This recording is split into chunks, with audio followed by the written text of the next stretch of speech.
Hi, everyone. Welcome to the first episode of the official Walt Disney Birthplace podcast. It all started with a house. I'm your host, Maria Massad. And I'm your host, Jacklyn Krol. We are both so excited to launch this podcast and connect with you, our community, and introduce you to some incredible Disney legends. So just to get to know your hosts, we wanted to tell you about how we each fell in love with Disney and history. So Maria, what sparked your passions?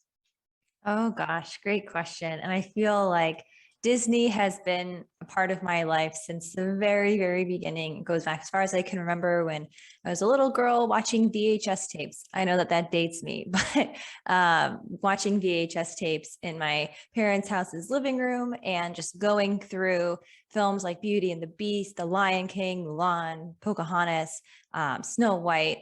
I mean, you name it, anything that the Disney Vault came out with and just watching it, wearing the VHS tapes then. So for me, I think that what really kind of sparked my imagination and love of Disney was falling in love with those movies and thinking through all of the different stories and imagining myself as either Disney princesses or Disney heroes and putting myself in the shoes of the protagonist and just really relating to the characters.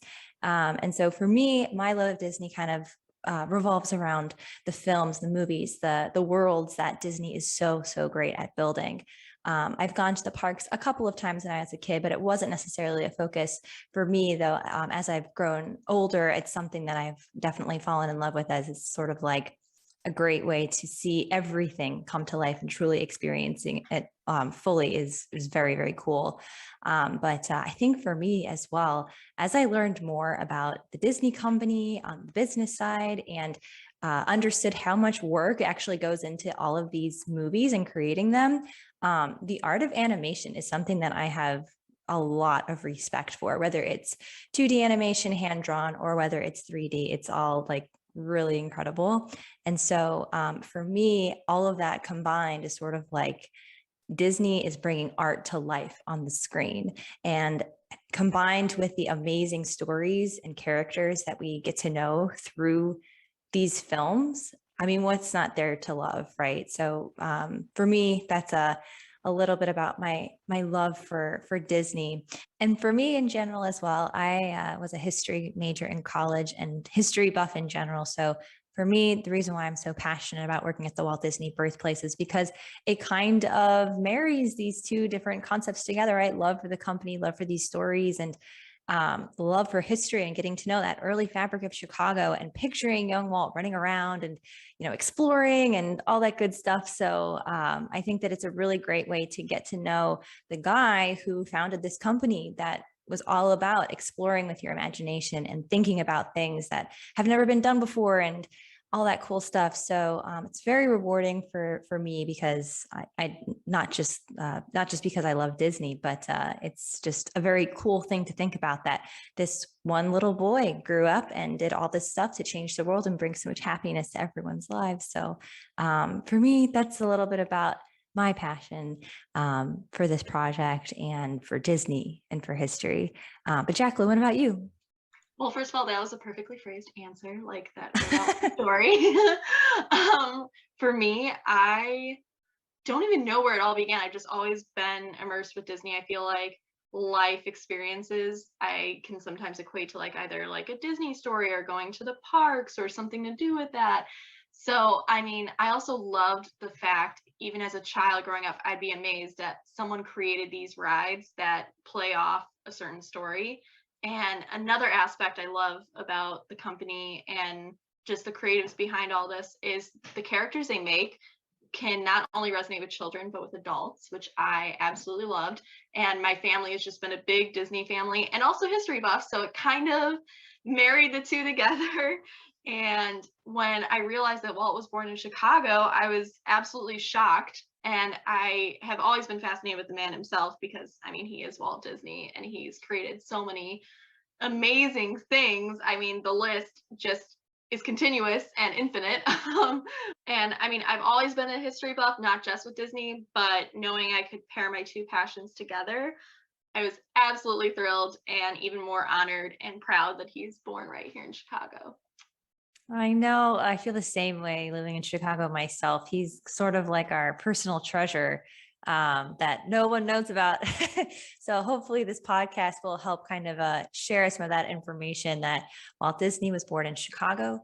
He grew up in Marceline, and that is where I think that he himself contributes a lot of his early experiences to making the man that he was. But I think that there's definitely something to be said about those experiences between ages, I guess, like when you're born, between age 0 to 4, right?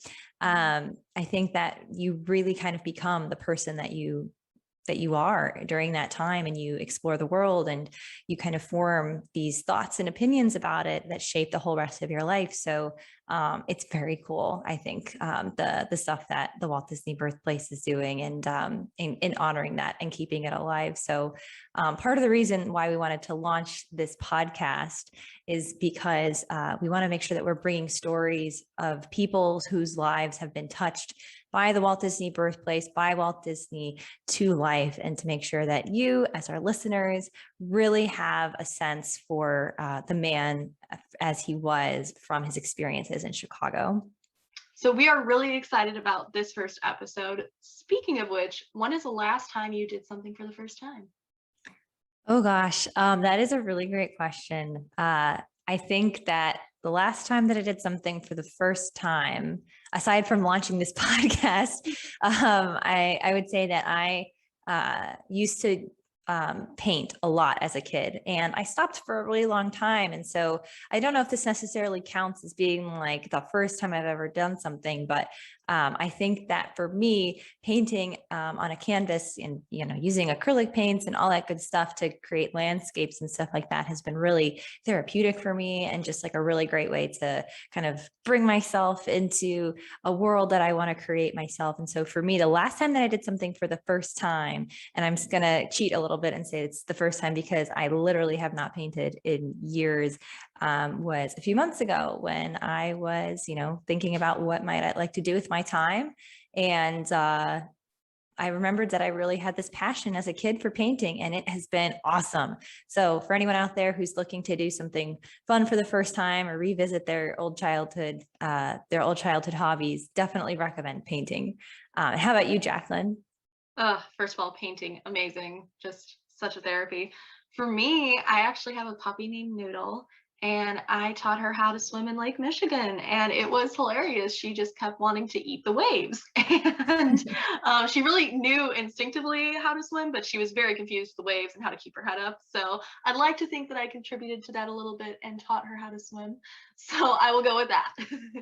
Oh my gosh, I love Noodle. Noodle is our unofficial mascot, I think, for this podcast. And hopefully in one episode, we'll have a little special appearance on our YouTube channel that you can check out with Noodle at the Walt Disney Birthplace. I think that would be great. But I love that first. I think that it's great to bond with your pets in that way. And I guess speaking of firsts, let's complete another first. Let's welcome our very first guest, who really needs no introduction, but we will introduce him anyway. Don Hahn is a Disney legend. He has produced some of Disney's most beloved animated classics and some of my personal favorite Disney features from my childhood, including Beauty and the Beast, The Lion King, and The Hunchback of Notre Dame. He's also produced some new live action remakes for Disney, some documentaries for Disney Plus. I could go on. He's done a lot. We're so excited to have him on our show. So hi, Don, welcome. Hi, everyone. Welcome to the official Walt Disney Birthplace podcast. We've got a very special guest with us today. He's a man who needs no introduction, but we'll introduce him anyway. Don Hahn is a Disney legend. He has produced some of Disney's most beloved animated classics and some of my personal favorite Disney features from my childhood, including Beauty and the Beast, The Lion King, and The Hunchback of Notre Dame. He's also produced some new live action remakes for Disney, some documentaries for Disney Plus, and more. We're super excited to have him on our show. So hi, Don, welcome. Hi, thank you. It's a pleasure to be here. Where are you in the world today? I'm in beautiful Pasadena, California, home of the Tournament of Roses and the Rose Bowl, which is not happening right now, but it's actually drizzling outside. But yeah, I'm in California. Very nice. That's awesome. Well, I can't tell you how incredible it is to speak with one of the people who crafted the imagination of so many in our generation. But how about we get started? Let's go. Okay, great. So as you know, we are from the Walt Disney Birthplace, we're volunteers, and the Walt Disney Birthplace is located in Chicago, and you grew up there. So whereabouts in Chicago are you from? We'd love to hear about your childhood. Yes, it was very brief in Chicago. I was born there. I was born in Harvey and grew up in Tinley Park, kind of south of Chicago. And but my folks moved when I was probably 3 or 4 years old, so I wasn't there terribly long. But I've always considered it my hometown because it is my hometown. And we moved out to Los Angeles in 1960 or so, when Los Angeles was really happening. You know, it was the home of movies and aerospace and theme parks and all those kinds of things. So it was a really amazing place looking back to grow up. And Chicago was too. I mean, I've been back there a lot since. My daughter went to Art Institute of Chicago, and so for 4 years we were frequent, you know, visitors at the beautiful O'Hara Airport, and you know, so it was great being back there a lot, and you know, just enjoying that space. And Chicago now is like such a happening place. It's crazy, you know, how kind of beautiful and alive it is, because it wasn't always that way.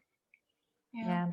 Did it influence your work or adult life at all? Or maybe you have some favorite like adult hidden gems in the city now?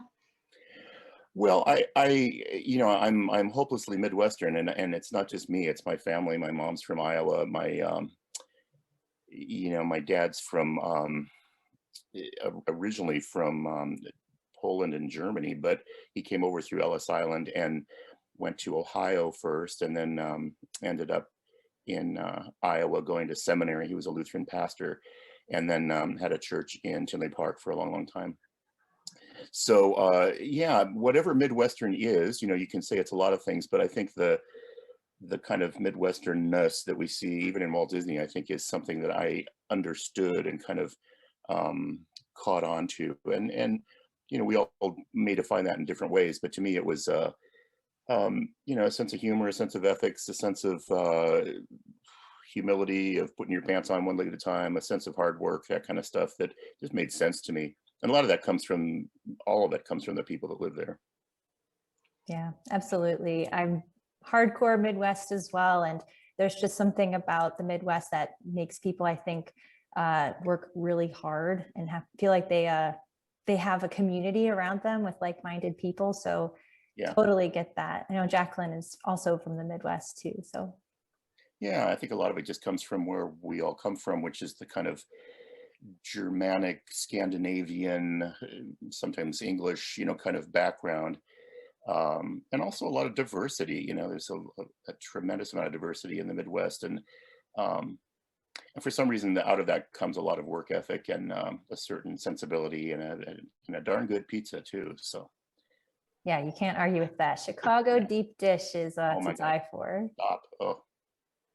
So I know that Chicago has a lot of design influences, right? When you go to Chicago, you're just hit with the skyline. That's amazing. It's beautiful. I mean, it's very different from the rest of the Midwest in some ways, right? Which is totally flat, lots of cornfields. Was there anything about Chicago and its design influences that kind of stuck with you as you grew up or as you visited Chicago throughout your adult life that you have leaned on in your production of different films and your paintings and your art? Well, it's kind of the home of modern architecture, and by that I mean, you know, the skyscraper, the Mies van der Rohe kind of modernist buildings, and gosh, everything from Frank Lloyd Wright to you know, just the most modernist things there now, like the new extension on the art museum. So that's always been a history of Chicago, and really made an impact on me. I'm a big architecture fan, and especially the arts and crafts era. And you know, I've been out to see all the Frank Lloyd Wright houses in Oak Park, and there's something about that that represents the prairie style and things that I really like as a design aesthetic. It's also the home of a tremendous print industry, and maybe most importantly, over the last couple hundred years, is the home of the Columbian Exposition back in 1893. That was World's Fair, and it's been home of a couple World's Fairs, but those World's Fairs were huge. We don't think of them that way. We don't even think of them, frankly. But when you think about the Columbian Exposition, everybody who is anybody came to that. And if you could beg, borrow, and steal a train ticket, you came to Chicago to see that exposition. And it looks spectacular, you know, and so that was an influence, because those World's Fairs, I was kind of on the tail end of it. I remember going to the Seattle World's Fair and some of the 1960s World's Fair, but those really influenced Walt Disney, and those really influenced me because they were the place where technology and architecture and painting and art and sculpture all came together, and it was like a showcase of what was happening in the world. And so that part of Chicago has always been interesting to me, and there's not very many remnants around, but the pictures of that World's Fair and the one that was held later in the century are pretty amazing. For sure.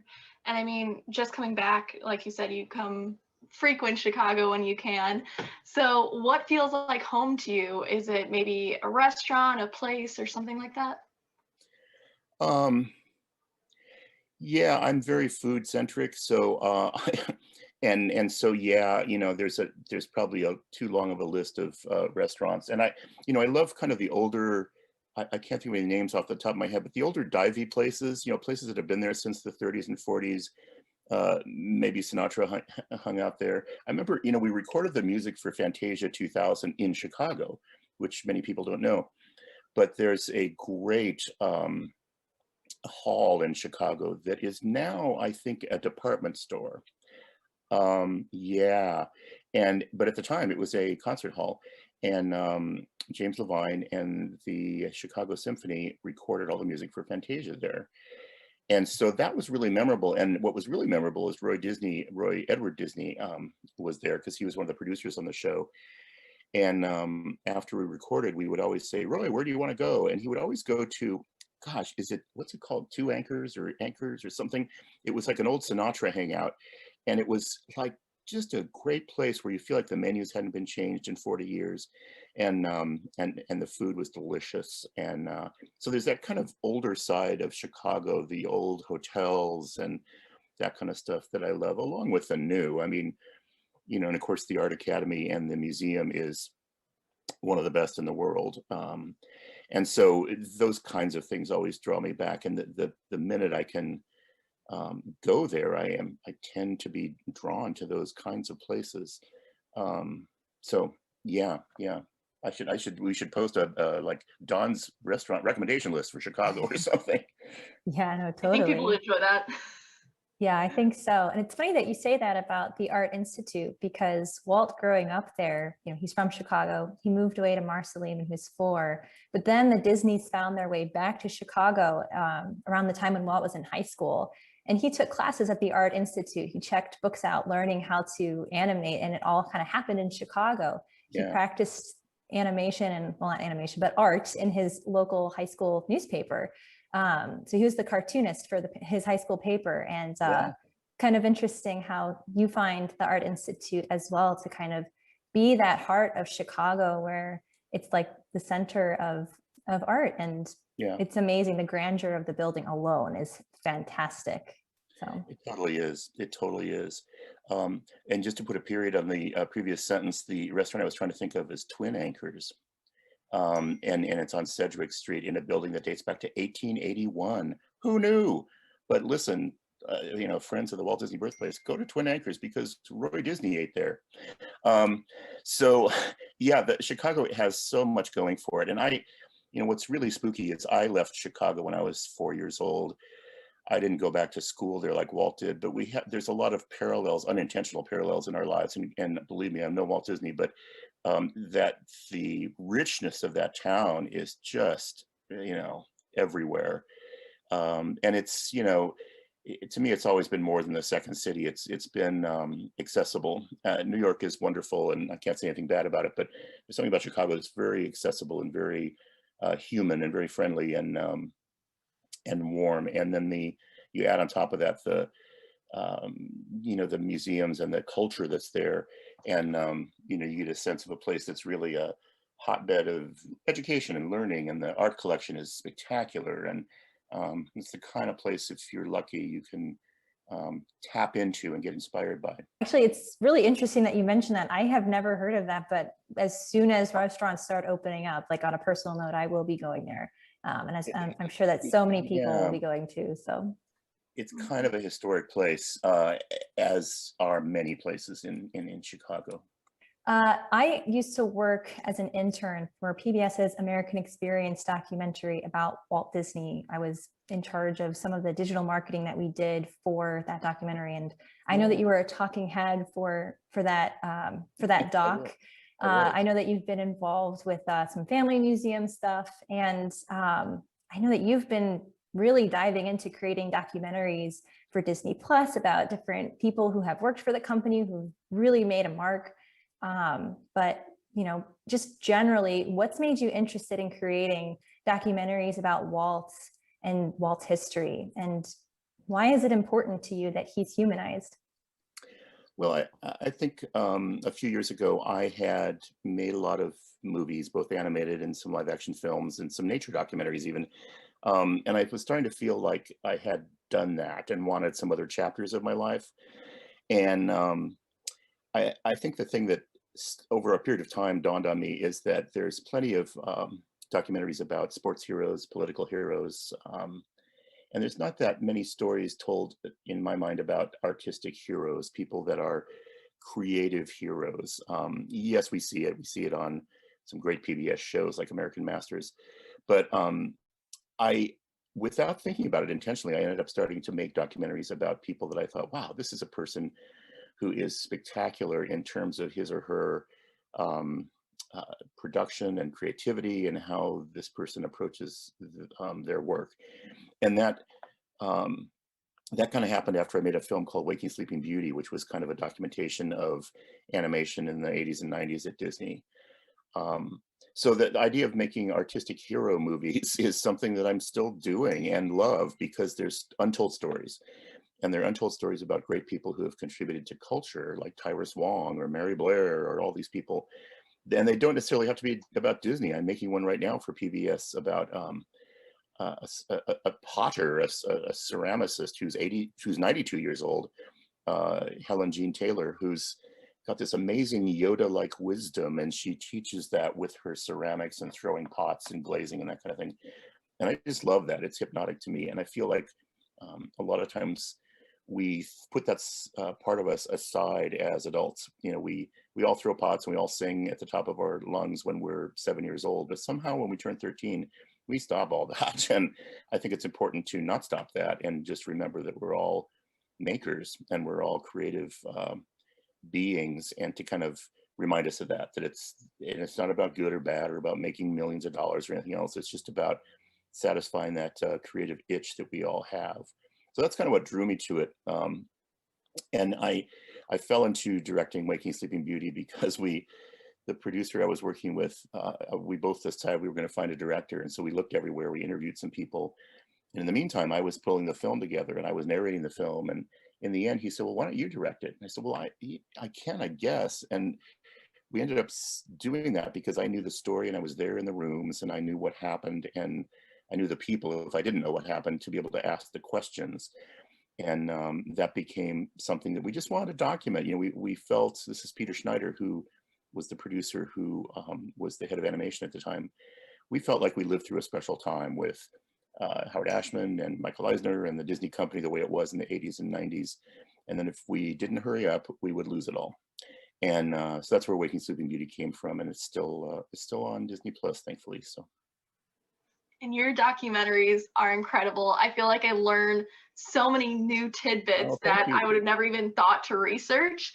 Yeah, so, I mean, kind of going along with that idea, is there a specific aspect you think people would appreciate or should know about Walt himself or the company as a whole? Well, I like the personal side of Walt, not the, I suppose what he ate or what he wore or something like that, but his personal processes.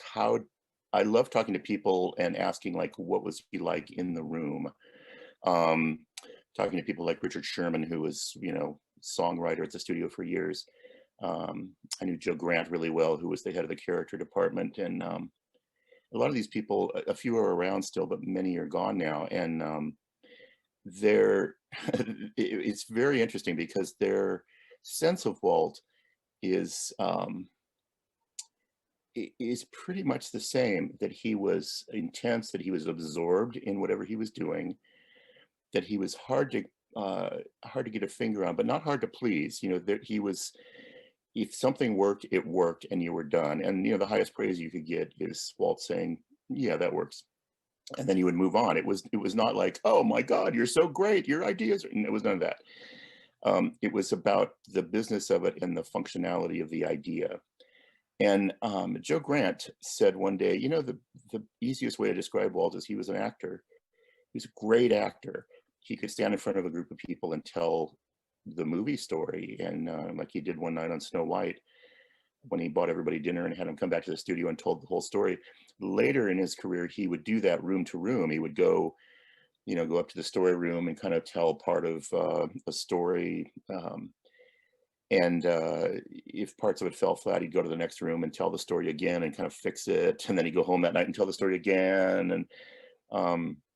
And so that kind of storytelling thing, especially in the early part of his career, was important. And as an actor, and you can see this in his Kansas City home movies, and you know, he's just a ham actor. And I would say that if he were on this call, by the way, and I think he would feel proud about that. I didn't know Walt, of course. I knew Diane pretty well, and she was really a treasure. And very much, I imagine, like Walt, super high energy, very kind, very focused on what she wanted. If you come to Los Angeles and see the Walt Disney Concert Hall, for example, that's Diane and her mother forcing through a tremendous amount of effort and money to get that built. The same with the Disney Family Museum up in Northern California. So those kinds of things fascinate me about people. I mean, a lot of people, Steve Jobs, Abraham Lincoln, you name it. I feel like you want to know kind of what makes them tick. And part of that's the Midwestern background. Part of that's his dad and mom. You know, and again, I don't know these people, but just from hanging out with some of the people that worked with him, I think he just absolutely adored his mother and had a complicated relationship with his father, which, by the way, everybody in that era had a complicated relationship with their father and still does. So it's like, you know, people go, "Oh, Walt had a difficult father." Well, duh, so did everybody. He was an Edwardian man who was used to starched collars and strict discipline. That's not a surprise. But in the end, I think that discipline and that sense of work ethic was important. And then growing up around Chicago, his dad was a carpenter on the Columbian Exposition. Being able to hear those stories when you're growing up, wow, you know, that would be fantastic. Yeah, no, I mean, imagine how that would shape you. I can't, because we don't have them anymore, but. No, it'd be like I know some people that worked on Disneyland, and when they talk about it, they just light up. And it was probably the hardest thing they had ever done. But they light up as a time in their life when it was really special. And I light up when I talk about like making Beauty and the Beast or something like that. It was really hard, and we lost Howard in the middle of it and all that stuff. But it was like an incredibly special time to all of us. So we all have those stories in our lives, all of us. And I think to be able to be close to some of the people that worked with Walt Disney has been, it's been my university, really, and to be able to learn. And it's not so much that I'm a fan, I just am fascinated by the people. And the thing that Walt was best at, I think, in my opinion, was the people. I think he was proudest of that. He was proudest of the organization he built that could do anything. And they did. You know, he would say, "Hey, Ken Anderson, I know you're doing like backgrounds for this animated movie, but can you drive down to Anaheim and paint this mural?" You know, he believed in his people and their strengths, even if they had never done anything before, you know. I think that's all super amazing, Don. And the Walt Disney Birthplace is definitely keyed into a lot of what you just touched on. What do you think the value of a project like the Walt Disney Birthplace has to visitors? Well, I think of most of your audience and you guys have visited places that are the birthplace of presidents or important people or whatever. And it really is to help not memorialize as much as to bring that person to life. One of the things I like about documentary filmmaking, and I heard this from Ken Burns, is it's an opportunity to breathe life back into somebody who's not been around for a long time. And so in his documentaries, whether it's about Lincoln or the Roosevelts or whatever, you can really bring those people back to life. And I think that's what a place like the Birthplace does. There's plenty of museums, there's plenty of artifacts, there's an archives, that kind of thing. But the bones and flesh and blood of the Birthplace, you know, and his father building it, and Walt being there and everything else, has what I'll call good ghosts to it. For example, like I live in my studio is in Pasadena, and it was built in 1908, and Howard Hawks, the film director, grew up there. So it has these great kind of ghosts in it. And I don't mean literally, I just mean spiritually, it's a place where interesting things have happened. And I feel the same about, you know, Frank Lloyd Wright's studio in Oak Park. I feel the same about the Walt Disney Birthplace. Those are the kinds of places that rekindle the spirit of someone who may have been long gone, who maybe people never knew.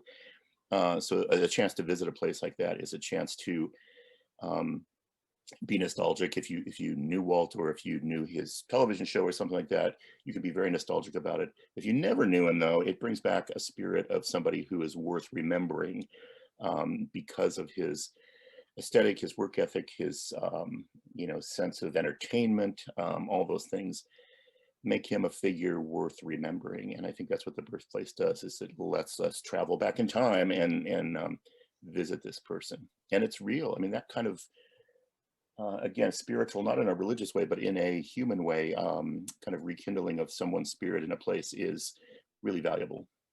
Yeah. No, absolutely. I tell people all the time that when they ask us about, you know, the Birthplace, when you are even like in the yard or on the porch, you can just kind of feel that magic and the presence of Walt and his family at the house, because it's been restored in that state. So for me personally, I was a history major, and it's just so important to me that we bring that flavor to Chicago.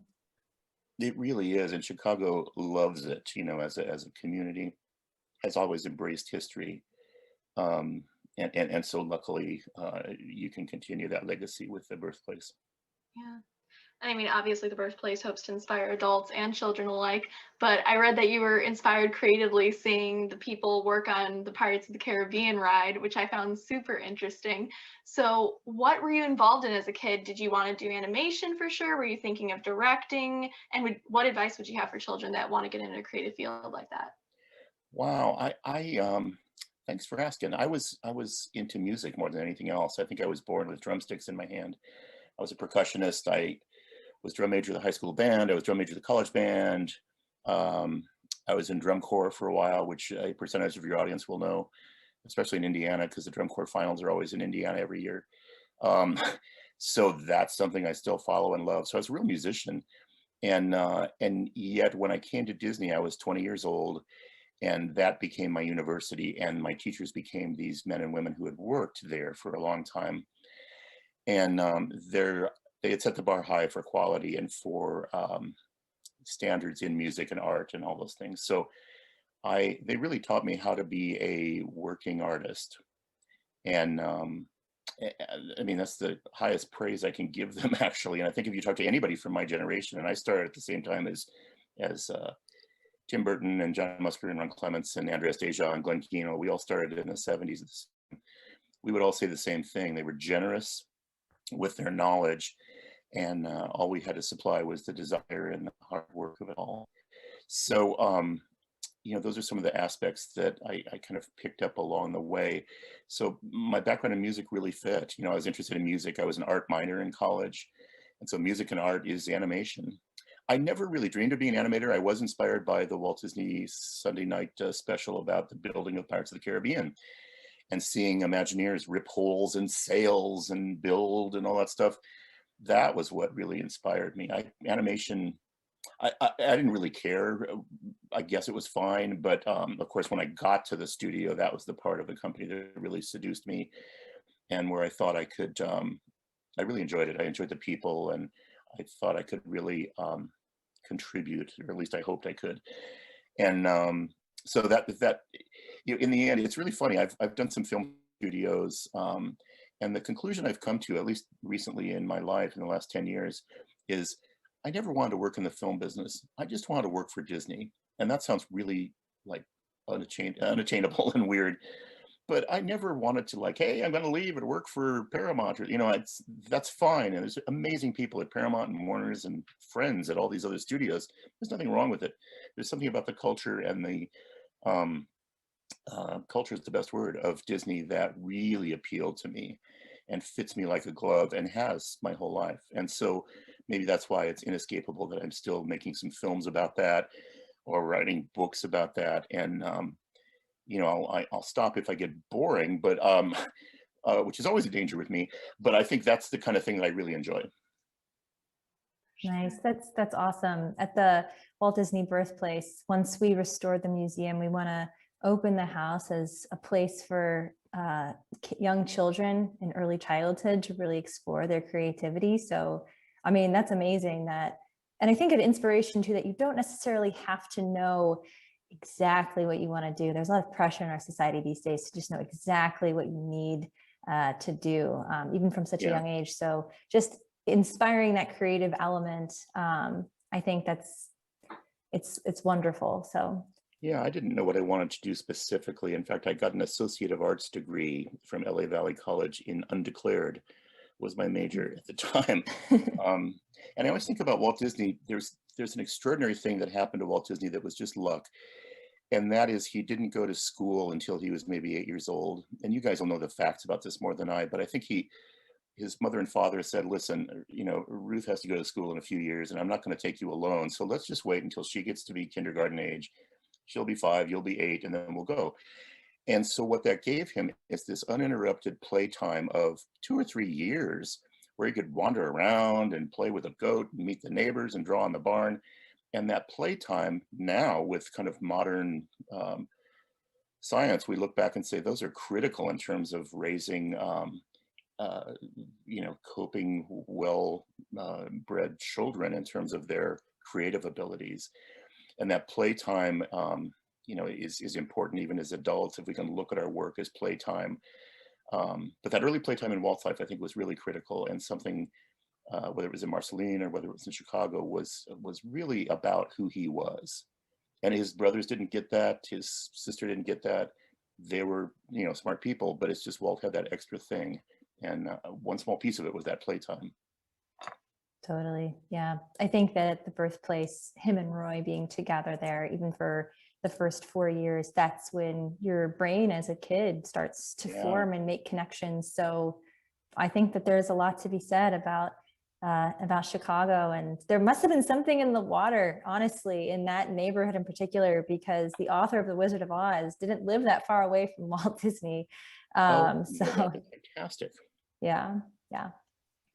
Wow. Well, great. So I guess we would love to talk to you a little bit more about your own legacy at Disney, and just understand a little bit more about what you found to be most rewarding about making The Lion King or Beauty and the Beast or any of the other Disney movies. And I'm particularly interested, I must have watched The Lion King so many times because the VHS tape got ruined, I think. Yes. And Belle was my favorite princess. Oh, wow. So I'd love to hear just a little bit about like what you found most rewarding, and if there's anything different that you might do a second time around in the animated film department.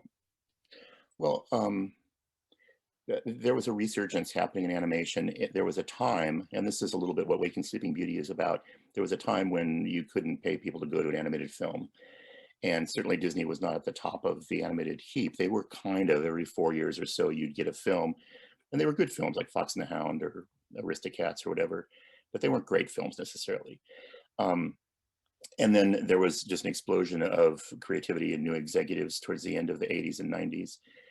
So, and the other thing that happened is something you just said, which is there's a video cassette replayer now in everybody's house. And now there's an insatiable monster that needs to eat movies and put them out once a year. So we started making movies once a year. We looked back at the old catalog of ideas that had not been made, like Aladdin and Beauty and the Beast, some of which had been thought about generation. And Beauty to me was like the last of the red hot fairy tales. It had a great title. It had been done a dozen times by other filmmakers.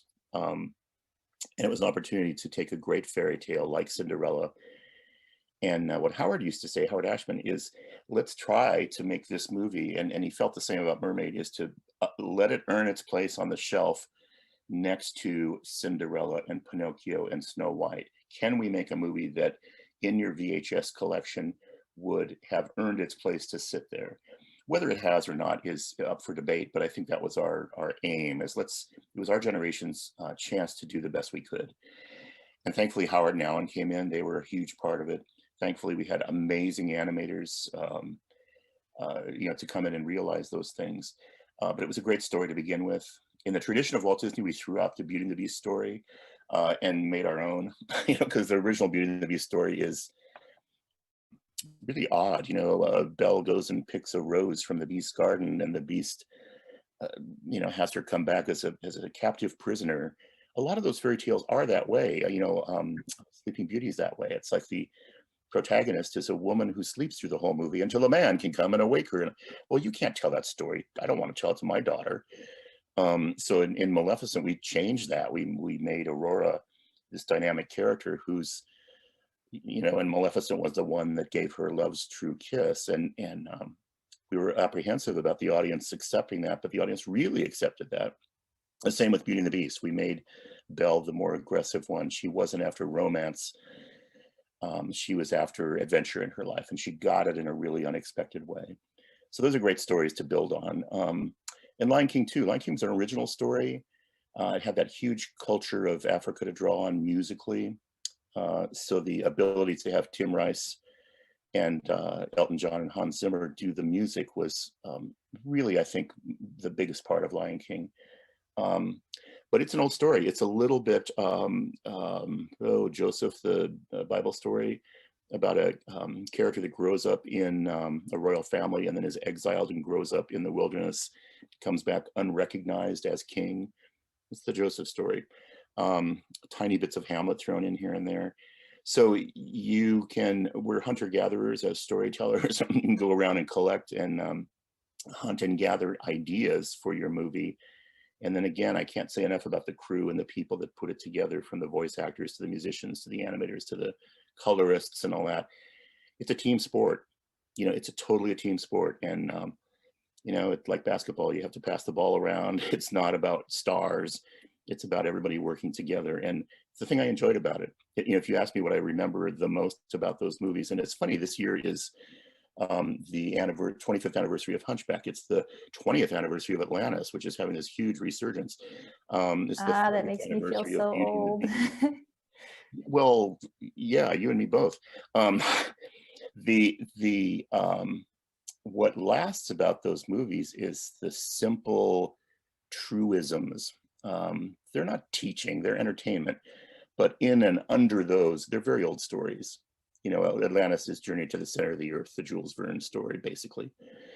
So those are ancient stories that have been told and retold, and there's no reason, why they shouldn't succeed if they're executed well. And that's what excited us about it. And of course, the people were the key factor. Yeah. Wow. And I mean, you've made history with all of your films, but what I thought was really interesting was Beauty and the Beast was the first animated picture to be nominated for Best Picture at the Academy Awards, which was kind of interesting to me. So do you think animated films should be separate from live action films when it comes to like awards or in general? And then also, what made you transition into documentaries? Was there a specific moment for you or thing that happened? I have mixed feelings about animation having its own category. It's wonderful, and it's wonderful the Academy wants to acknowledge animation with its own category, so there's no complaints there. But I'd also like, for example, last year, the awards that just happened a month or two ago, I think Soul is probably the best movie of the year, and I'm biased, so I'm just going to say it. I love Pete Docter, I love his movies, but I think movies like Soul or Ratatouille or whatever are classic movies, and sometimes they eclipse some of the live action movies. Nomadland was a brilliant movie as well, so no problems there. But I just feel like it can sometimes be a mixed bag. But listen, industry acknowledges that animation is the most profitable and successful part of the film industry. More and more live action films are becoming animated, like anything in the Marvel universe. It's largely an animated film. So the industry has changed a lot since I started out. There's very few pencils and pieces of paper. It's all digital, and that's a modern miracle. You know, it's you know, a beautiful thing. But the thing that hasn't changed is human beings, and wherever you live around the world, we respond to things like love and jealousy and bitterness and empathy, and those are the things that speak to our hearts, and that doesn't change. You can do that with a stick figure, you can do that with a $10 billion computer, and it doesn't really matter. You know, it's true. It's like what speaks to you in your life, you know, whether it's a film or a book you've read or a person you're attached to or whatever that moves you emotionally. I was with Floyd Norman the other day, who's a fantastic supporter of The Birthplace and a great Disney legend. And we were saying, you know, it's an emotional connection we have to those movies, to those characters, that makes you want to see them again and again and wear out your videotape, and makes you want to take them home or buy a plush animal or whatever. And it's not anything other than we feel deeply emotional, whether it's love or empathy for those characters. And it almost doesn't matter what the story is. You know, we kind of have this feeling for Mickey Mouse or for, you know, whoever it is, over and above the story that eclipses that, because they're such strong characters that move us. Totally. Yeah. If I could go back, I think, to any point in time in terms of looking at history through a Disney lens, I would love to go back to the premiere for Snow White and the Seven Dwarfs, because that was the test for the Disney company, right? If they were able to, if the audience was able to connect with the characters on the screen, sold, like Disney is safe. And so when, I guess, spoiler alert, though, I don't know at this point who hasn't seen Snow White, but when the dwarfs are crying at the side of her, I guess, coffin, and then you see Grumpy crying, it's like, oh, just, it breaks you emotionally. And everyone started to cry in the theater. And that's when Walt and Roy knew that they had made it. And so I think you're right, Don. There is something very like real about the characters on the screen, even though they're animated. So yeah, it's what, you know, like why we love villains so much. They're like, we would always do test screenings, and we would ask the audience, especially the kids, would say, who is your least favorite character? And they would say, oh, it's Gaston or Scar or something like that. And they would say, who's your favorite character? Oh, it's Gaston and Scar. You know, so the entertainment comes from every corner in a good Disney film, in a good film of any kind.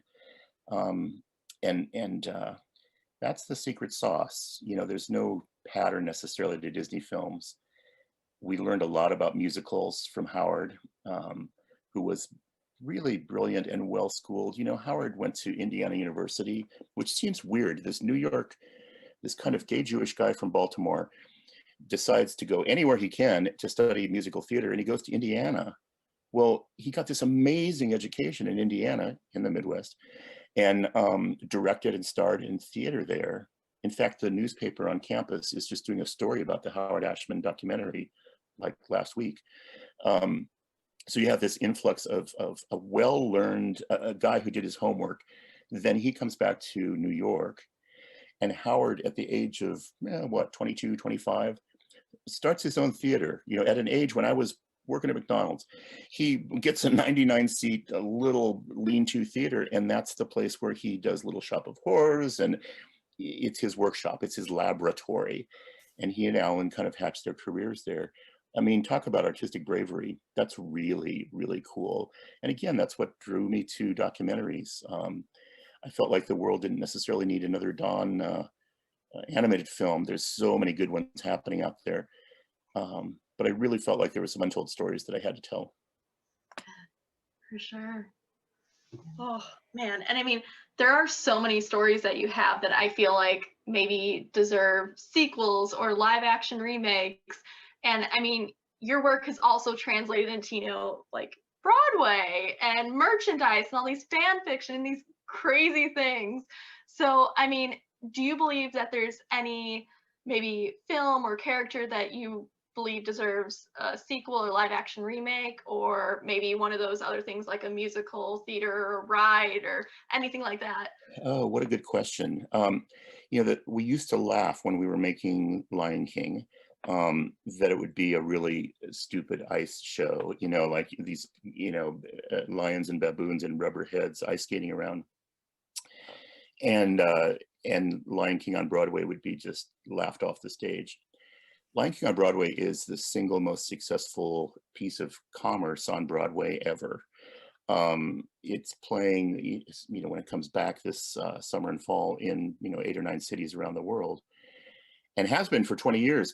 And so you take something like that that you thought was inconceivable as a Broadway show, and you add to that Julie Taymor and Lebo and Hans Zimmer and Tim Rice and Elton, and you get a continuation that's completely reinvented. It's like Maleficent. It's Sleeping Beauty reinvented. You're not making it again. You're saying let's spin it and make it relevant. And that's our job as storytellers, and that's your job as audience. Is storytellers are meant to tell stories and reinvent them and make them relevant for today. I mean, if you look at a lot of the even the current events stories, Black Lives Matter, or the Asian culture, you know, stories that are being told right now about prejudice, those are deep seated in any culture, and people are starting to retell them on news programs, on talk shows, and all that stuff, saying, you know what, our story is not relevant anymore. The way we look at people of color is not relevant anymore, and they're starting to retell that story. Well, it's the same with films. Look at fairy tales, you look at nature movies, whatever, and you look at stories that have been told, and there's not a lot of different ones, and you just say, well, let's retell it from our point of view. We did that in the 90s. We did that with Sleeping Beauty. We did that with Beauty and the Beast not too long ago with Emma Watson. And that's our job. That's our job as storytellers. You know, whether it's about something as controversial and timely as Black Lives Matter, or whether it's something like a fairy tale, they have something in common, and that is they can be very alive and relevant if we let them. And that's our job. That's I love beautifully that. put. And I mean, I'm just saying, I would kill to see an Emperor's New Groove ride. I would. Oh, wouldn't you? You know, Could you imagine going to the lair? I'm like, you sign guys me think up. that's amazing. Pull You know, the I just, lever, Kronk. yeah, I know that's the wrong lever. There are some movies from that become cult movies after a while, and probably at the top of the list is Emperor's New Groove. And Mark Dindal, who directed that movie, is a good friend. He's making a movie right now for Warner Brothers. And I talked to him the other day, and he's just he's very much like that movie. He's very much a little boy and funny, and just has this great sense of humor. And so did Dave Reynolds, the writer on that project, and the story people. It was done very quickly. The movie itself was thrown out and went through a lot of iterations. And finally, there was no time left, and the release date wasn't moving. And Mark said, I want to make a irreverent mockumentary about you know, this llama, this prince who's been turned into a llama. And that's where the movie came from. That is It's awesome. a Prince and the Pauper story. You know, it really is. It's an old fable about the highest of the high being forced to be the lowest of the low. You can just say that about pretty much any Disney movie or any movie. Is that? Yeah, man, it's amazing how they started off as, you know, like folklore and stuff, and have become their own iconic tales that are a spin on them, but such their own, and like their own Yeah. creative spin. That's incredible. With the pandemic, I'm curious, did you have to deal with any, whether that be like writer's block, artist block, or any creative ruts? And if so, how did you get out of that? Since I know you obviously released Howard during 2020. Yeah, it's been hard on all of us. So I'm no different than you guys are in the struggles. I have a great wife and daughter, so we were able to hang out together, and then thankfully for Zoom to be able to keep in touch with family and friends and keep work going, for that matter. I'm a painter, so I had a release in being able to do some kind of landscape paintings and that kind of stuff, which is it's like throwing a pot for me, or like downhill skiing or playing golf, none of which I do, but it's that ability to get out of your head and get into a space where you're not thinking about time or critical thinking so much. Like most of us, I ate too much, and it was tough. You know, it was tough. I think depression's always at the door for a lot of us, and snuck into a lot of our lives during that time. So a lot of us trying to keep that at bay with the right activities and the right social support. So there's nothing magical about me that, makes me special in that way. I think I suffered through it like we all did. And in California, at least, we're really coming out of it now, I'm happy to say. But the world isn't. I have a nephew that just came into town from Thailand, and it's just a mess over there. It's full of corruption, and they have the Chinese vaccine, and they're not quite sure if that's working or not. And so it'll take a while for the world to shake it. But in the meantime, I keep telling stories because I figure the world needs that and allows us to escape. And the success of Disney Plus, the success of Netflix, the success of this different world that didn't exist 2 years ago shows you people's unquenchable desire for storytelling. Absolutely. Stories make us who we are. I think it's the one central thing that we all have in common, that we all love a good story. We love to experience the emotional arc of characters on the screen, on the page, however you're telling it. As a storyteller, what do you love about it? What is something that, or what is the one thing that drives you to tell these stories? I love the ability to unwrap surprises for the audience. And that's literally what it's like. I'm one of those, ridiculous people that'll watch people unwrap things on YouTube, or tour their studio. So that kind of interaction with the audience, to be able to say, look, here's a surprising turn in the plot, here's a surprising character, here's a surprising costume, whatever. Because I think that delights us, our humanity, and keeps us engaged. So that ability to take the audience through a story that is funny, entertaining, moving, it's great because you can stand in the back of the theater and experience all that as a filmmaker. And it's very touching when you can do that. Absolutely. Yeah. Well, we hope to tell amazing stories about Walt's early childhood at the birthplace. And we're excited to continue following along on the stories that you tell as well, whether they're on the page in your new book, Brainstorm, or whether they're on the screen. So we'll be watching all the things that you might be up to in the future. But thank you so much, Don, for taking the time to speak with us today. We so enjoyed speaking with you, and we hope to see what else you're up to in the near future. So same here. It's really a pleasure talking to you, and you guys do great work at Walt's Birthplace. So hope all your listeners get a chance to visit. Awesome. Well, thank you. Our next podcast guests are world-class Disney living legends. Let me tell you, some guests on our roster work to keep Disney history alive, while others hold major roles at the Walt Disney Company currently. If you're a Disney fan, you've definitely heard our next guest voice. We'll give you one clue. Disney was ironically his first ever voice gig. Let us know your guesses, and we'll be sharing more clues on social media. And speaking of which, be sure to follow us on all of our social channels for future episodes, information on future events, updates on the house, and so much more. It's a really fun community to be a part of. On Facebook, you can search for the Walt Disney Birthplace. On Instagram, you can find us at Walt Disney Birthplace. And on Twitter, we are WD Birthplace. And you can find links to all of our channels below. But in the meantime, I think that was a great first episode, if I do say so myself. Can't wait for more. And I guess we will see you all real soon. And remember, it all started with a house.